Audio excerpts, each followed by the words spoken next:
আসসালামু আলাইকুম। প্রিয় দর্শক, অন্য মঞ্চের আলোচনায় আপনাদের সকলকে আমন্ত্রণ জানাচ্ছি। আমাদের আজকের অতিথি জনাব অজয় দাশগুপ্ত। আপনাদের খুবই পরিচিত মুখ। অস্ট্রেলিয়ার সিডনি থেকে আমাদের সঙ্গে যুক্ত হয়েছেন। অজয় দা, আপনাকে আমাদের অনুষ্ঠানে স্বাগত জানাচ্ছি। ধন্যবাদ আপনাকে। অজয় দা, আমাদের দেশে আজকে যখন আমরা আলোচনা করছি আর কি, এর মধ্যে আপনি জানেন যে আমাদের প্রেসিডেন্টকে নিয়ে নানা রকম আলোচনা হচ্ছে। কোনো আনুষ্ঠানিক ঘোষণা কিন্তু আসেনি। প্রেসিডেন্টও আনুষ্ঠানিকভাবে বলেননি তিনি পদত্যাগ করবেন, বরঞ্চ সরকারি দলের পক্ষ থেকে বলা হয়েছে তারা প্রেসিডেন্টের উপর কোনো চাপ দেননি। যদি প্রেসিডেন্টের উপর চাপ না দিয়ে থাকেন তাহলে তো প্রেসিডেন্টের স্বাভাবিক নিয়মেই 2028 সাল পর্যন্ত থাকার কথা। কিন্তু সবাই জানেন, প্রত্যেকটা মিডিয়ার প্রধান খবর হলো প্রেসিডেন্ট পদত্যাগ করছেন। আমাদের এই আলোচনা যখন প্রচারিত হবে, হয়তো দেখা যাবে ততক্ষণে প্রেসিডেন্ট পদত্যাগ করে ফেলেছেন। তো বিষয়টা ওপেন সিক্রেট হয়ে যাচ্ছে, কিন্তু তারপরও ঢাক ঢাক গুড়গুড় আমরা লক্ষ্য করছি। রাষ্ট্রের সর্বোচ্চ ব্যক্তি পদে থাকা না থাকা নিয়ে এই যে নাটকীয়তা, এটা কি আসলে রাষ্ট্রযন্ত্রের অস্থিরতার বহিঃপ্রকাশ? জি, প্রথমেই আপনাকে বলি, আপনি বলেছেন যে অজয়দা একটা পরিচিত মুখ। তো যেহেতু আমি ছড়া লিখি, আমার সাথে সাথে কি মনে হয়েছে জানেন, একটি পরিচিত মুখ প্রশংসা করে যেমন গাল দিয়ে তার চেয়ে বেশি সুখ। বুঝছেন?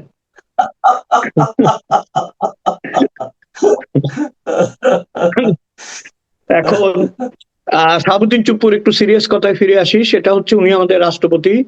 তাকে সাধারণ নিয়ম অনুযায়ী মহামান্য বলতে হয়, যদিও এইসব দেশে বলে না। আপনি বোধহয় জানেন যে আমার সৌভাগ্য হয়েছিল রাজা চার্লসের সাথে করমর্দন করার। আপনি কি এটা জানেন? যে আপনি একবার বলেছিলেন, আমার প্রশ্ন। হ্যাঁ, উনি এসেছিলেন। আমি বললাম এই কারণে, ধরেন উনি তো অনেকগুলি দেশেরই আসলে নিয়ম মাফিক রাষ্ট্রপ্রধান। উনি আমাদের এখানে রাজার জন্মদিনে ছুটি দেওয়া হয় অস্ট্রেলিয়ায়। আগে রানীর জন্মদিনে দিত, জুন মাসে আমরা সেই ছুটি অলরেডি উপভোগ করে ফেলেছি। আমি যেটা বলতে চাচ্ছি যে এত বিনয়, মানে king family, they are the king of the world, তাদের যে বিনয়, তাদের যে ভদ্রতা এবং তাদের যে সৌজন্য, এই যে আপনি বললেন না রাগ রাগ ঢাক ঢাক, এই বিষয়গুলো আমাদের মধ্যে যেমন চালু থাকে, এটা বোধহয় আপনার মধ্যবিত্ত এবং গরিবের হয়। দেখবেন ওই ফ্যামিলিতে সবসময় রাগ রাগ ঢাক ঢাক থাকে। এক বড় লোকদের থাকে না, আর এক প্রান্তিক মানুষের থাকে না, কোনো রাগ রাগ ঢাক ঢাক থাকে না। এখন এই শাহাবুদ্দিন চুপ্পু সাহেবের আগমনটাও ঘটেছিল অত্যন্ত অপ্রত্যাশিত ভাবে, যখন আপনার অনেক সিনিয়র আওয়ামী লীগারদের নাম শোনা যাচ্ছিল, এবং আমরা আশা করেছিলাম যে তৎকালীন প্রধানমন্ত্রী আপনার শেখ হাসিনা এমন একজনকে নিয়োগ দেবেন যিনি রাষ্ট্র ক্ষমতা এবং রাজনীতিতে পরিপক্ক এবং দক্ষ। সেটা হলো না। কিন্তু আমরা দেখলাম যে তার পায়ে ধরে সালাম করে তার কিছুদিন আগেই চুপ্পু বলছিল যে, মানে আপনি তো আমার দিকে তাকানি না, এরকম একটা অভিযোগ করেছিল, অনুযোগ করেছিল নেত্রীর কাছে। সেই চুপ্পুকেই হঠাৎ করে আপনার রাষ্ট্রপতি পদে মনোনয়ন দেওয়া হলো, মহামান্য শাহাবুদ্দিন চুপ্পু সাহেবকে। এই যে অযাচিত ভাবে একটি রাষ্ট্রের সর্বোচ্চ পদ পেয়ে যাওয়া, এটা যেমন তখন আমাদেরকে বিস্মিত করেছে, এখন হতাশ করছে। হতাশ করছে কেন? বলা হচ্ছে যে তিনি এস আলমের নির্বাচিত প্রতিনিধি ছিলেন, অর্থাৎ ব্যবসায়ী এস আলমের রিকমেন্ডেশন অনুযায়ী। এটার অনেক লজিক্যাল কারণ আছে এই গুজবের। গুজবটা সত্য কিনা আমরা জানি না, কিন্তু গুজবের অনেকগুলো লজিক্যাল কারণ আছে। আমি যে কারণে এই প্রসঙ্গটার অবতারণা করলাম, সেটা হচ্ছে the way he came to the পাওয়ার, এটাও কিন্তু এক ধরনের রহস্য ছিল। সবাইকে ডিঙ্গিয়ে হঠাৎ করে তিনি হয়েছেন। তো ভদ্রলোকের কপাল খারাপ।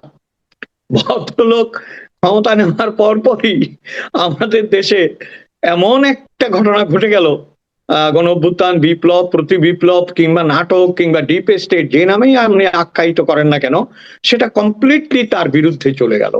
এবং আপনি খেয়াল করবেন, অন্তর্বর্তী সরকারের প্রধান ডক্টর মোহাম্মদ ইউনূস, আমাদের যিনি মানে এখন যাকে বলা হচ্ছে যে আনভেইলিং মাস্ক অফ ফেক সেন্ট, মানে ভুয়া দূতের যে মুখোশ উন্মোচন হচ্ছে, তিনি কিন্তু একবারও তার দিকে তাকাননি। আপনি খেয়াল করেন, আপনি ভিডিওটা যদি আবার দেখেন, তাকাননি মানে রাগে, কিন্তু তাকে শপথ নিতে হয়েছে তার কাছে।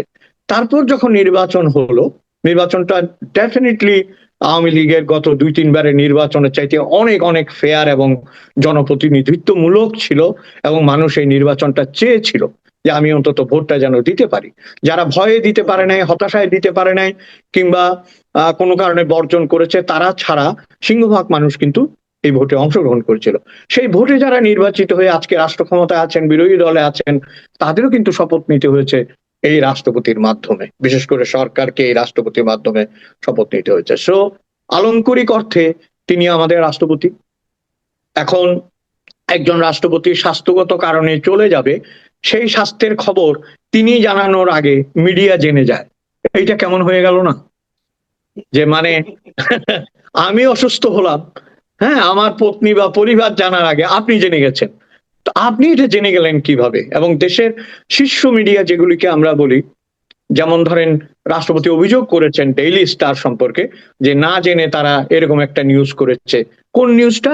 যে তার সাথে আমাদের ভূতপূর্ব প্রধানমন্ত্রী, এখন যিনি প্রবাসে আছেন, হ্যাঁ, এখন পালিয়ে গেছেন বললে অনেকে রাগ করে, সসম্মানে গেছেন বলে অনেকে ক্ষুব্ধ হয়। কোনটা যে বলবো এটা বলা খুব মুশকিল। আচ্ছা ঠিক আছে, উনি চলে গেছেন, যে কোনো কারণে হোক চলে গেছেন। এই যে বলেন না, বলেন যে উনি এই দেশে নাই, এই দেশে নাই। আচ্ছা ঠিক আছে। আপনার রবীন্দ্রনাথের একটা গান আছে না, ওই যে গেলে চলে গেলে পলাতকা ছায়া ফেলে। উনি চলে গেছেন কিন্তু ছায়াটা ফেলে গেছেন। তো ওই ছায়াটা দেখেন কেমন শক্তিশালী।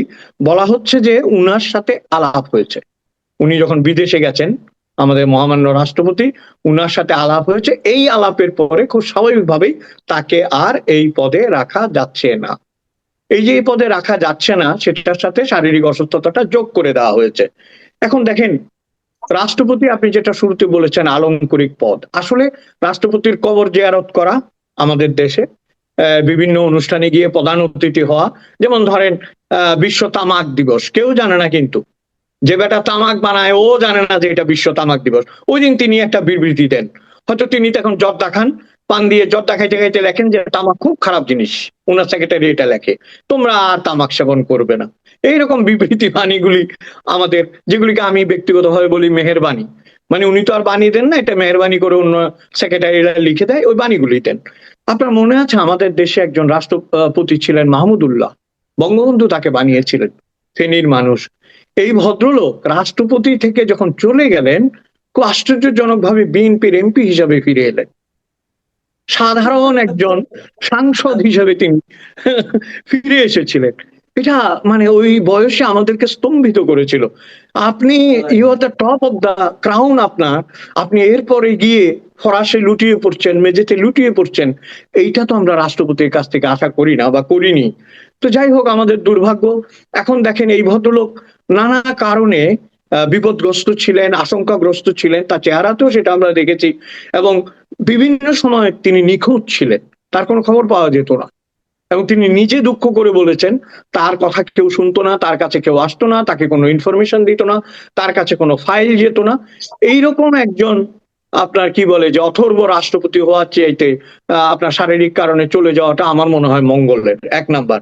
আর 2 নাম্বার হচ্ছে, খুব স্বাভাবিকভাবেই আপনার বুনো ওল আর বাঘা তেঁতুল, এই দুটা তো একসাথে থাকতে পারে না। তিনি যাদের দ্বারা নির্বাচিত হয়েছিলেন, যাদের সরকারের ছিলেন, তারা তো আমি বলবো যে তাদেরকে উৎখাত করা হয়েছে এবং তারা উচ্ছেদ হয়ে গেছে, তারা পালিয়ে যেতে বাধ্য হয়েছে তাদের সকলেই। তো সেই জায়গায় তিনি যে এতদিন টিকেছেন, এটার জন্যই আমার মনে হয় শোকর করা উচিত। আপনি যেটা বললেন যে আমাদের এই অনুষ্ঠান প্রচারিত হওয়ার সময় হয়তো উনি থাকবেনও না, যদি না থাকেন তো উনার জন্য রইল সমবেদনা, যদি থাকেন তো উনার জন্য রইল দুঃখ, আর যদি উনি থেকে আবারও বলেন যে না আমি রয়ে গেছি, তাহলেও ওনার জন্য আমার কষ্ট ছাড়া কিছুই রইলো না। মানে আমি কোনো আনন্দ প্রকাশ করতে পারছি না কোনোভাবেই, বুঝতে পেরেছেন? আনন্দ দুঃখ, কষ্ট এবং সমবেদনা বিতরণ আপনি করছেন, যেহেতু আপনি একটা মুডের মধ্যে আছেন এই বিতরণের, তা আপনি আরেকটি ইস্যু নিয়ে আসি, সেখানে আপনি দুঃখ কষ্ট সমবেদনা বিতরণ করার সুযোগ পাচ্ছি। সেটা হচ্ছে আমাদের সাতক্ষীরা অঞ্চলের জামায়াতের একজন এমপি, গত কদিন ধরে ওনার নামও কিন্তু আমরা পত্রিকার পাতায় খুব দেখছি, একদম মানে ভয়ঙ্কর ভাবে দেখছি, এবং অনেক সময় লুকিয়ে লুকিয়ে দেখছি যে এর পাশে আমার ছেলে মেয়ে অথবা এরা কেউ দেখে ফেললো কিনা, যে এই ধরনের এই যে একদম মানে কুৎসিত ঘটনার মানে ভেতরে উনি হাত পা নাড়াচাড়া করছেন, নানাভাবে প্রমাণ করার চেষ্টা করছেন যে উনি আসলে ঠিকই করেছেন, উনি ভুল করেননি, অন্যায় করেননি, নানাভাবে প্রচার। এবং প্রথম প্রথম ওনার কিছু অনুগত লোক দাবি করে বসলো এগুলো এআই দেয়া ক্রিয়েটেড, এআই ক্রিয়েটেড। পরে দেখলাম তার নির্মাণ চুপ করা। হয়ে গেল, উনি নিজেই বিবৃতি দেওয়া শুরু করলেন। যে আমার কথা হলো কি, আমি আপনার কাছে যে জিনিসটা জানতে চাই, ঘটনা তো আমরা দেখেছি সবাই, আমি এটা আপনার কাছে জানতে চাচ্ছি যে একটা লোক যখন সংসদ সদস্য হয়, তিনি তো সমাজের সবচেয়ে গুরুত্বপূর্ণ একটা ব্যক্তিত্বে পরিণত হন, কিন্তু ওনার হাতে দেশটাকে আমরা দিয়ে রেখেছি। উনি আইন ঠিক করে দিবেন যে আমাদের কিভাবে করা উচিত, কিভাবে ভাবা উচিত, কিভাবে চলা উচিত। এরকম আইন প্রণেতারা যখন এই ধরনের কাজ করেন, মানে ওনার মধ্যে আর কি কাজ করে, কি চিন্তাটা কাজ করতে পারে, ওনার আসলে ওনার মনস্তত্ত্বটা আমি আসলে বোঝার চেষ্টা করতেছি যে এরা আসলে কি, এরা কি মানুষকে মানে কি ভাবে যে এগুলো জানাজানি হলে আমার কিছু হবে না, অথবা এরা কি ভাবে যে আমি এতই ক্ষমতাবান হয়ে গেছি, কে কি দেখলো কে কি বললো ঠিক আছে আমার কিছু যায় আসে না। আমরা কিন্তু আগে দেখেছি আমাদের এক সময় প্রেসিডেন্ট ছিলেন এরশাদ সাহেব, উনি ওই ধরনের মানে কাউকে পাত্তা দিতেন না, যে দেখলে দেখুক আমার কি।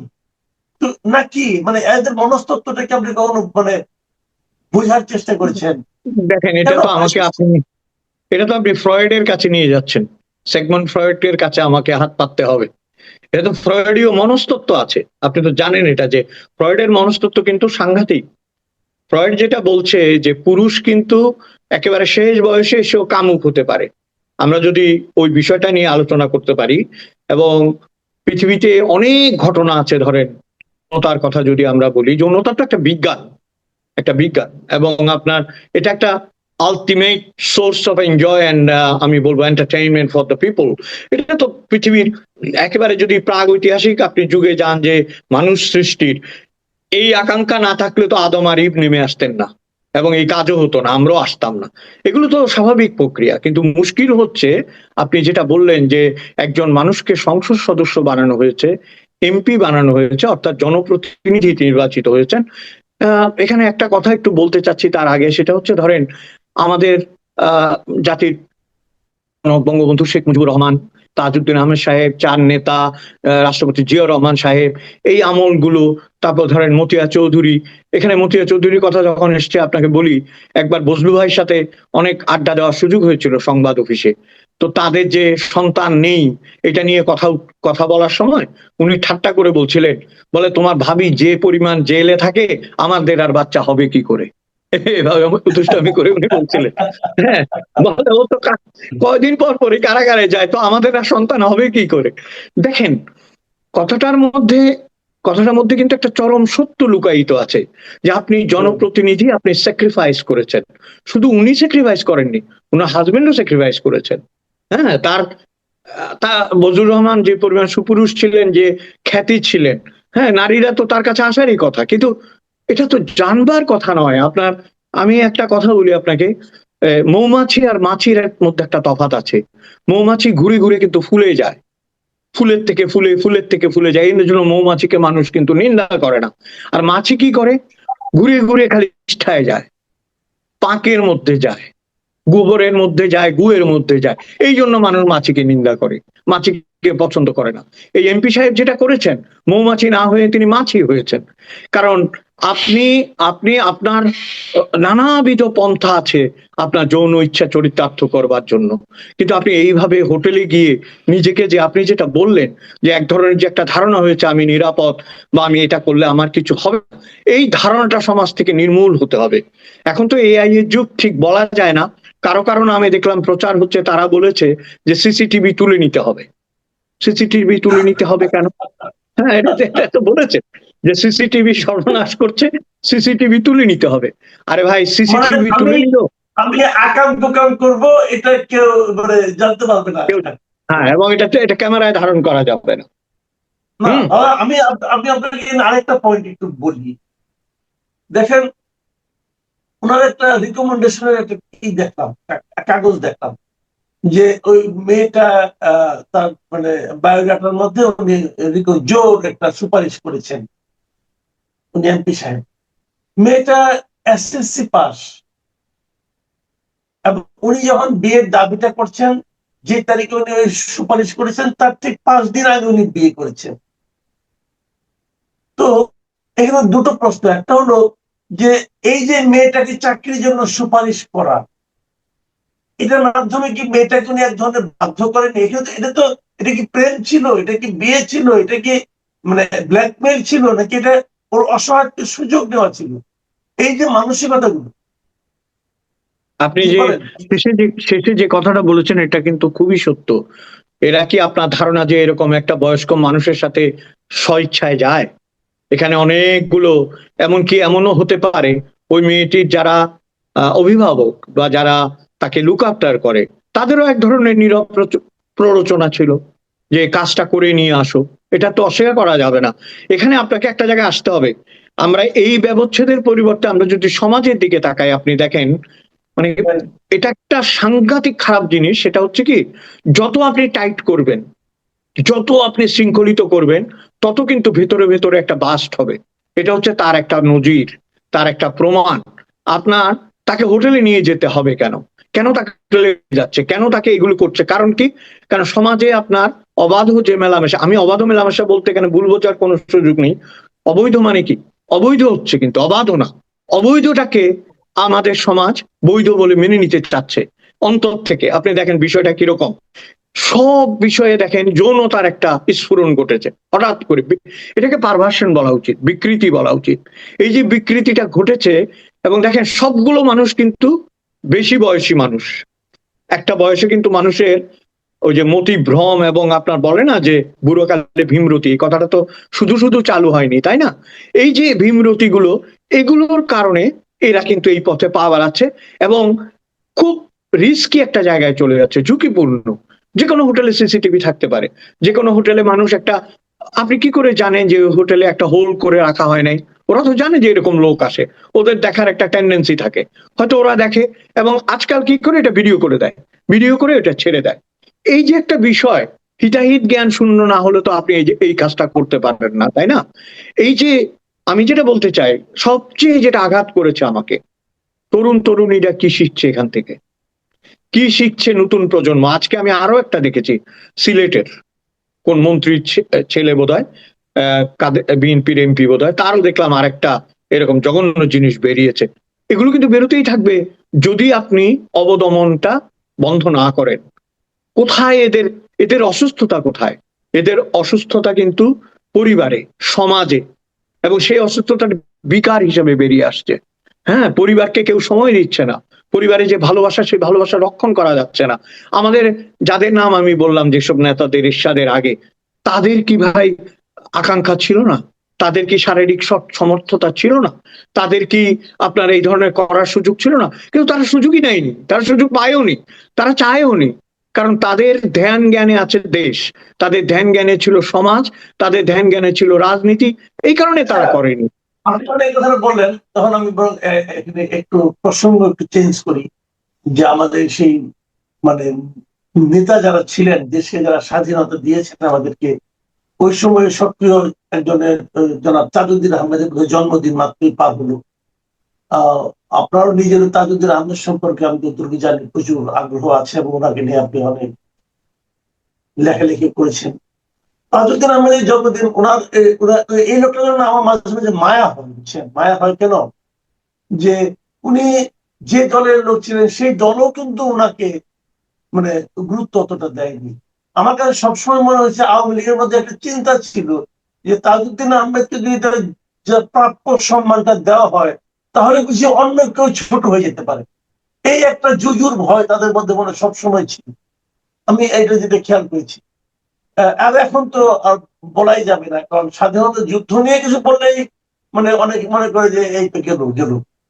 তো তাদের আমাদের জন্মদিন খুব নীরবে পার হয়ে গেল, কিন্তু আপনি কি বলবেন? আমি ওই প্রসঙ্গটা একটু শেষ করে দিই, সেটা হচ্ছে এই যৌন বিকৃতি থেকে সমাজকে বেরিয়ে আসতে হবে। সামনে যে লিডার গুলোর কথা বললাম তাদের কথা, এছাড়া ধরেন যারা সমাজে বাস করে, আমাদের সামাজিক অনেক ভালো মানুষ আছেন, অনেক আপনার প্রগতিশীল মানুষ আছেন যারা জীবন পার করে দিয়েছেন এবং কোনো ধরনের স্ক্যান্ডাল তাদের বিরুদ্ধে নেই, তাদেরকে সামনে রাখতে হবে। আপনি সিরাজুল ইসলাম চৌধুরীর কথা বলেন, হ্যাঁ, আপনি ডক্টর কামাল হোসেনের কথা বলেন, বহু মানুষ আছে আমাদের দেশে। আমাদের দেশে আপনার ধরেন যে শিক্ষা, সংস্কৃতি, রুচি সব দিকে মিলিয়ে অনেক মানুষ আছেন যারা জীবনকে আমি বলবো যে একটা ত্যাগের মধ্যে, সংগ্রামের মধ্য দিয়ে পার করে দিয়েছেন। এই মানুষগুলো এমন জায়গা থেকে উঠে এসেছে, এমন কর্দমাক্ত সমাজ বা পরিবার থেকে এদের জন্ম হয়েছে, কিংবা এরা এমন কিছু চাষ করে যাদের অন্তরে, তারাই এগুলো করে, কোনো স্বাভাবিক মানুষ এটা করে না। এবং আপনি দেখেন এই ঘটনার পরে মুখ উঠানো ওই মেয়েটির জন্য মায়াই হয়েছে, আমার মায়া হয়েছে এই মেয়েটির জন্য। হ্যাঁ, কারণ ধরেন সে কি করে বাঁচবে, সামনের দিনটা সে কি করে চলবে। আপনি যদি প্রত্যেক নারীর মধ্যে আপনি যদি নিজের মা বোনকে একবার করে দেখতে চান, তাহলে তো এই প্রক্রিয়াটা আসলে রোধ করা সম্ভব। এবার আমি একটু তাজউদ্দিন সাহেবের কথা আসি। আপনি যেটা বলেছেন, তাজউদ্দিন হচ্ছেন আমাদের ইতিহাসের, আমার কাছে সবচেয়ে স্পর্ধিত একজন মানুষ, সবচেয়ে ত্যাগী এবং সবচেয়ে সংগ্রামী একজন মানুষ। আমি আপনাকে একটা কথা বলি, খুবই দুঃখের কথা এটা। আমাদের এই যে বললেন যে বিগত সরকারের আমলে শুধুমাত্র ওই যে ৩রা নম্বরে জেল হত্যা দিবস পালন করার ব্যাপারে একটা মাত্র বিবৃতি দিয়েই উনি ক্ষান্ত থাকতেন, উনি কখনো যাননি ওই অনুষ্ঠানে। কারণ গেলে যদি অন্যরা ছোট হয়ে যায়, মানে যারকে ছোট হবার কথা বলছে তিনি তো জীবনেও ছোট হবেন না, তিনি জীবনেও তাকে কেউ ছোট করতে পারবে না, এটা জেনেও এই হীনমন্যতাকে প্রশ্রয় দেওয়া হয়েছে এবং আশেপাশের কেউ বলা সাহসও করেনি হয়তো। কিন্তু আজকে দেখেন তাজউদ্দিন আহমেদকে কি প্রয়োজন। আমি যেটা বলতে চাই, বাংলাদেশের ইতিহাসের সবচেয়ে কঠিন জায়গাটা আমরা পার হয়েছি যখন তিনি বারবার করে বঙ্গবন্ধুকে ৯ মাসের কাহিনী বলতে চেয়েছেন এবং বঙ্গবন্ধু শোনেননি, অথবা শোনার সময় পাননি, অথবা শোনার মতো যে না শোনার যে ষড়যন্ত্র, সেই ষড়যন্ত্রে তিনি শিকার হয়েছিলেন। সেটা যদি না হতো, তিনি যদি ৯ মাসের বীরত্বের কাহিনী জানতে পারতেন, কারা সেখানে বিক্রি করেছিল, কারা সমর্থন করেছিল এবং তাজউদ্দিন সাহেব কিভাবে এই কঠিন যুদ্ধ পরিচালনা করে দেশকে স্বাধীন করেছিল, তাহলে তো ইতিহাস বিপদগামী হতে পারতো না। আপনি দিল্লিতে আপনার গান্ধীর একটা সমাধিস্থল আছে জানেন, রাজঘাটে, যেখানে সবাই যায়। তার পাশে একটা শক্তিস্থল আছে, কিন্তু ওইখানে নেহেরুরা ঘুমিয়ে আছে। ওই আমাদের দেশে তো তাজউদ্দিন সাহেবদের জন্য সেরকম কিছু করা হয়নি, 4 জাতীয় নেতার জন্য তো করা হয়নি। করলে না তরুণরা যেত, করলে না তরুণরা জানতো। তাজউদ্দিন আহমেদকে আপনি যখনই কথা বলেন আমি একটু ইমোশনাল হই, এই কারণে এই মানুষটি হচ্ছে আমাদের ইতিহাসে আমি বলবো যে ট্র্যাজিক হিরো, সবচেয়ে ট্র্যাজিক হিরো, যিনি দলে ছিলেন না, দল যাকে পরিত্যাগ করেছে, নেতা যাকে পরিত্যাগ করেছে, এবং সেই নেতা সেই দলের জন্য তিনি জীবন বিসর্জন দিয়েছেন। এর চেয়ে বড় লয়ালিটি, এর চেয়ে বড় আনুগত্য পৃথিবীতে আর কি হতে পারে। এবং দেখেন এই মানুষটি কিন্তু মার্কিন সাম্রাজ্যবাদকে প্রথমেই চিহ্নিত করতে পেরেছিলেন এবং তিনি বাকশালের বিরোধিতা করেছিলেন। সবগুলো পয়েন্ট দেখেন, মার্কিন সাম্রাজ্যবাদকে চিহ্নিত করা, তারপরে বাকশাল মানে এক নায়কত্বকে প্রতিহত করা বা পছন্দ না করা, তারপরে দেখেন বহুদলীয় গণতন্ত্রের পক্ষে থাকা এবং নিজে সরকারে দলে না থেকেও কারাগারে গিয়ে নিজের জীবনকে বিসর্জন দেয়া। এই মানুষকে যদি বাংলাদেশ, আমার যত মনে হয় কি জানেন, ইতিহাসের প্রত্যেকটা রক্তবিন্দুর কিন্তু আলাদা একটা মূল্য আছে, প্রত্যেকটা আত্মত্যাগের একটা মূল্য আছে। একদিন না একদিন এই দেশের ইতিহাস সঠিক পথে যেতে বাধ্য হবে, আপনার যেতে বাধ্য হবেই। এবং সেই দিন তাজউদ্দিন আহমেদ সবাইকে ছাপিয়ে উপরে উঠে আসবেন, কারণ তাজউদ্দিন আহমেদ হচ্ছেন আলোকবর্তিকা আমি মনে করি। এবং দেখেন উনি 1 টাকার প্রধানমন্ত্রী ছিলেন। আজকের তরুণ তরুণী যারা এই ভিডিও দেখবে তাদের জানা উচিত, মুক্তিযুদ্ধের 9 মাসে যখন অন্যান্য নেতারা পরিবার নিয়ে আনন্দে এবং বেদনা তো ছিলই, নিজেদের পরিবারের সাথে জীবনযাপন করেছেন, তাজউদ্দিন সাহেব করেননি। তিনি খড়ের বিছানা পেতে, ঘাসের বিছানা পেতে সেখানে ঘুমিয়ে জীবন কাটিয়েছেন। এবং তার পুত্রের যখন অসুস্থতার সংবাদ নিয়ে স্ত্রী এসেছিল, তিনি বলেছিলেন যে আমার মুক্তিযোদ্ধারা এর চেয়ে খারাপ আছে, আমি আগে ওদের দেখে আসি। এই মানুষটিকে আমরা মূল্যায়ন করতে পারিনি, এটা বড় দুর্ভাগ্যের বিষয় আপনার। এবং সিম্পল একটা লাইফ, আপনি হয়তো জানেন যে যতগুলি মিটিং এ বঙ্গবন্ধু তাকে নিয়ে যেতেন, ভুট্টো বেরিয়ে এসে বলেছিল যে মুজিবকে সাথে কথা বলা যায়, তাকে মানে বোঝানো যায়, কিন্তু হাফ, যে সাদা হাফ শার্ট, মানে হাফ হাতা শার্ট, এই লোকটাকে কেন সাথে নিয়ে আসে, এ তো স্বাধীনতা ছাড়া কিছুই বোঝে না, এইরকম করে চিহ্নিত করেছিল তাকে। এই মানুষটিকে আপনার পারেনি। এবং আপনি হয়তো জানেন যে যুবলীগের নেতা, আমি নাম বলতে চাই না, তিনি তাকে হত্যা করতে গিয়েছিলেন 1971 সালে। হত্যা না করুক, বন্দুক নিয়ে তো ভয় দেখাতে গিয়েছিলেন, কিন্তু তাজউদ্দিন সাহেব মাথা নত করেননি। এখন আমার শেষ প্রশ্নটা হচ্ছে, মূলধারা 71 নামে যে বইটি তার সেক্রেটারি ছিল মইদুল হাসান লিখেছে, কেন সেটি পড়তে দেওয়া হলো না এত বছরের আমলে? কেন সেটিকে প্রচার করা হলো না? সেখানে তো মুক্তিযুদ্ধের বিরুদ্ধে কিছু ছিল না, সেখানে তো বঙ্গবন্ধুর বিরুদ্ধে কিছু ছিল না। তাজউদ্দিন সাহেব কি হাইলাইটেড হবেন শুধুমাত্র আওয়ামী লীগের দ্বারা? তাও কিন্তু ইতিহাসের দ্বারা হাইলাইটেড। আপনি জানবেন যে ডিপি ধর নামে, ডিপি ধর বাঙালি ছিলেন, আপনার ইন্দিরা গান্ধীর সচিব বা কিছু একটা ছিলেন, উনি বলেছিলেন যে মিসেস গান্ধী তাকে বলে দিয়েছে যে এই প্রবাসী সরকারের কাছে তিনি একটি মাত্র মানুষের সাথে যোগাযোগ করতে চান, সেটি হচ্ছে তাজউদ্দিন আহমেদ। এইভাবে তিনি বিশ্বাস অর্জন করেছিলেন। এই মানুষকে অবজ্ঞা করা, ইতিহাসকে অবজ্ঞা করা। এবং আজকে যদি আমি শেষ কথা এটা বলি, আমি জানি প্রচুর গালাগালি করবেন অনেকে, কিন্তু এটা লিখে রাখতে হবে, এই অবজ্ঞার কারণে আজকে দল রাস্তায় নামতে পারে না, এত বড় একটা দল। কারণ এই লিডারশিপ, যে লিডারশিপ আত্মত্যাগের মাধ্যমে, নিজের রক্তের মাধ্যমে দেশকে পরিশুদ্ধ করেছে, তাকে যদি মনে রাখতে না পারে, তাহলে এই পরিণতি বরণ করতেই হবে। I salute Tajuddin Ahmed. জি, এরপরে আর আলোচনা আসলে চলে না, কারণ আর অন্য অন্য অন্য আরো কিছু প্রসঙ্গ নিয়ে কথা বলতে চেয়েছিলাম, কিন্তু আপনি যেভাবে শেষ করেছেন আমার মনে হয় যে এই মানে এরপরে আর নতুন করে অন্য কোনো প্রসঙ্গে আলোচনা মনে হয় মানুষ পছন্দ করে, আমার দর্শকরা পছন্দ করবেন না। প্রিয় দর্শক, আপনারা শুনলেন, আপনাদের কাছে অনুরোধ যে আমাদের ইতিহাসের এই মহানায়ককে নিয়ে আপনারা চিন্তা করবেন। ওনাকে নিয়ে বেশ কিছু বই পাওয়া যায় এখনো, এটা পড়লেই বুঝবেন যে উনি আসলে কি করেছেন এবং কি করতে পারেননি, কি করতে চেয়েছিলেন। একটা ছোট্ট কথা বলবো। জি, একটা বই আছে আলোকের এই ঝর্ণাধারায়, এই বইটা পাঠ করলেই হবে, তাজউদ্দিন আহমেদকে নিয়ে। জি। তো আপনারা আশা করি এই বইটা সংগ্রহ করার চেষ্টা করবেন, পড়বেন, এবং নিজেদের অতীতকে জানলে পর অতীতের উপর নির্ভর করে কিন্তু অতীতের যেগুলো ভালো জিনিস সেগুলোর উপর নির্ভর করে কিন্তু আমরা ভবিষ্যতের দিকে অগ্রসর হতে পারি। সবাই ভালো থাকবেন। আল্লাহ হাফেজ।